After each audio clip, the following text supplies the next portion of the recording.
Hi guys, this is Supernova. I've got another educational video on mathematics, and this will either blow your mind and you'll say, wow, I learned something new today. This is some revolutionary thought.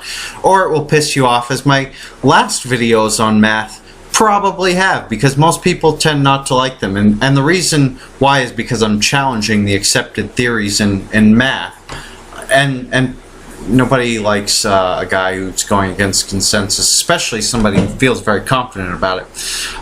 Now, instead of refuting this same argument that I've gone over several times, the x equals 0.9 repeating, 10x equals 9.9 repeating, etc., I'm not even going to deal with that today. I am going to get straight to the heart of the matter and prove that 0.9 repeating does not equal 1 by showing you that if you take an equation with 1 and find your answer and then substitute the 1 with 0.9 repeating, you won't get the same answer.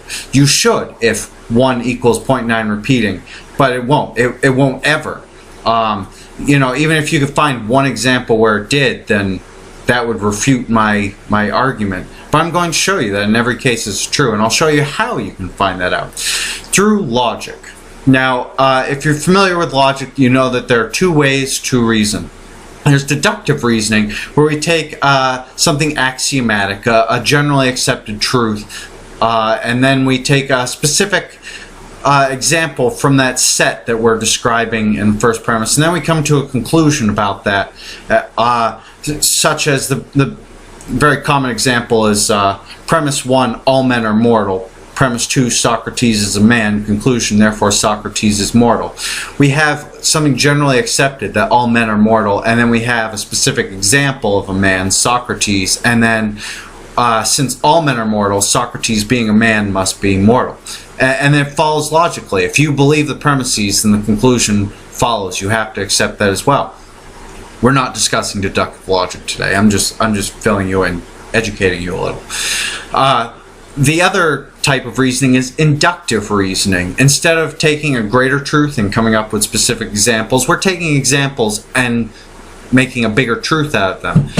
And the common example of inductive reasoning is premise 1, the sun rose this morning. Premise 2, the sun rose yesterday morning. Premise 3, the sun rose the morning before yesterday, etc. You can go back into infinity, because for as long as we've known, the sun has always rose. So, conclusion, the sun will rise tomorrow. How do we know that? Well, it's just a pattern. I mean, we have all these instances of this happening, and we expect that it will continue to happen because we don't have any reason for it to not continue to happen. And if you had even a single counter example to this, it would weaken the argument. But in this specific example, which is why it's commonly used, we don't have a counter example.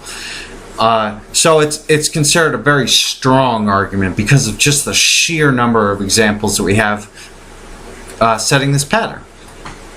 Now, how do we use this in math? Well, there are plenty of ways that inductive logic already is used in math, widely accepted applications. We've got for instance, 1 divided by 3 equals 0.3 repeating. Now you can't just calculate that out. You'd have to have an infinite number of infinite amount of time, an infinite space to write it out in order to know that it will always be 3's no matter how far you go down the line. How do we know that? Well, because we've got a set pattern. When you do it out by hand, you know that the first number going into 10 is 3, and that drops a 1, which becomes a 10, and so 3 goes into that 3 times, which drops another 1, which turns into 10, and 3 goes into that 3 times. And this pattern continues, and we know intuitively that it's going to continue and that it's going to continue being this way. So we know that 1 divided by 3 equals 0.3. Almost. I'm going to return to this example. If you try to add 1 and 0.9 repeating, we know that that's 1.9 repeating. How do we do that? You can't just set up, you know, your standard 1 point infinite zeros over 0.9 repeating and add them. You can't get to the end of the line and work your way back, and it would take you forever if you did. You just know that there's a pattern. If you add 0.9 to 1, you get 1.9. If you add 0.99 to 1, you get 1.99. If you add 0.999 to 1, you get 1.999. And so we know this pattern continues, and we have no reason to expect that it won't go into infinity, giving us countless examples. It's a very strong argument. In fact, if you have 0.x, where x is whatever follows a decimal, if you add it to 1, you will expect that it will be 1.x. We know that this works. Any examples you wish to try yourself, you know, and you already know this. Again, this is widely accepted. I'm not adding anything revolutionary here. 1 times 0.9 repeating is 0.9 repeating. And we know this because you can multiply any number by 1 and you'll get the same number that you're multiplying by 1. And again, this is just commonly accepted. It's a general rule, and we know that an infinite number isn't going to break this because we have so many finite examples where we can calculate it, and we know that none of them break the rule. So I'm going to introduce some variations on this logic to demonstrate that 1 does not equal 0.9 repeating. For instance, 1 minus 0.9 repeating does not equal 0. If you subtract 0.9 repeating from 0.9 repeating, you would get 0. Or 1 from 1, you would get 0. And that's why if they did equal each other, you would expect to get 0.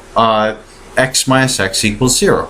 But it won't give you that, and you know that because you can inductively reason it. The same way that we added 0.9 to 1, we can subtract 0.9 from 1 to get 0.1. If we subtract 0.99 from 1, we get 0.01. If we subtract 0.99 from 1, we get 0.001. And we know that no matter how many 9s you add on, this 1 doesn't go away. There's always going to be a 1 on the end. And unless you're going to further accept that 1 equals 1 point infinite zeros 1, which I know is a number that most mathematicians want to deny could even be possible, then you can't accept this idea that 1.9 repeating equals 0.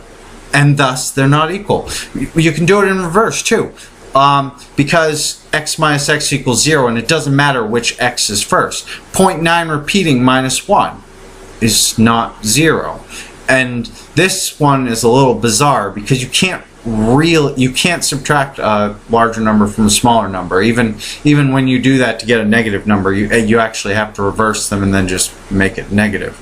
So if you subtract 1 from 0.9, you get 0.8 and 9s going off into infinity off to the left of the decimal point, which is just a nonsense number. It doesn't make sense, and that's because you can't subtract a larger number from a smaller number. Same with 0.99 minus 1, 0.999 minus 1, etc. It's always going to give you this freaky gibberish answer. You're never going to get 0. 0.9 squared. We know that 0.1 squared equals 1, and 1 times 0.9 repeating equals 0.9 repeating. So 0.9 squared ought to equal 1, or at least 0.9 repeating. And it doesn't. 0.9 times 0.9 is 0.81. 0.99 squared is 0.9801. 0.999 squared is 0.998001, and you'll again get these numbers that are nowhere near 1. In fact, they get, well, they do get closer and closer, but you know that the calculation isn't going to look anything like either 1 or 0.9 repeating. You just can't get that, and I don't understand why anybody ever assumed that they could. So there is literally no equation in which 0.9 repeating substituted for 1 gives you the same answer that you get if you had a 1. Now, before I get this counterexample, I'm going to nip this in the bud and bring up something that could be seen as a counterexample to this, and that would be 0.9 repeating divided by 3. Now, I told you that I'd come back to this. 1 divided by 3, I said, equals 0.3 repeating. Kind of. if you do the math out by hand, you know that there's always a remainder. The reason that you keep getting 3's is because you're dropping a remainder. If you divide 1 by 3 to get 0.3, you have a remainder of 0.1. And you can do the math backwards from there to verify that it is exactly 0.1. If you multiply that 0.3 by 3, you have 0.9, then you add in your remainder for 1. If you carry this operation over 2 places, you have 0.33 with a remainder of 0.01, because your remainder also gets carried. And you can do the math backwards and find out that it exactly equals what you started with. 3 places, you get 0.333 with a remainder of 0.001, and etc. It goes right down the line. And you never have exactly 0.3 repeating, because you've got this carrying remainder, which just gets smaller and smaller and smaller. And to somebody who can accept such a proposition, because it's been logically proven that you have point infinite zeros 1, a 1 that's been carried an infinite number of times past that side of the decimal point, we can see that you don't have exactly 0.3 repeating. But if you divide 0.9 repeating by 3, you do have exactly that. So I hope I've convinced you, and if you don't think so, then you can feel free to comment. I hate the dogma that I keep seeing here, and I hope that somebody will just say, oh wait, he's actually using logic, and I believe in logic, and this is a tool that we could actually use to explore infinite numbers. But you know, I can only do so much. Peace.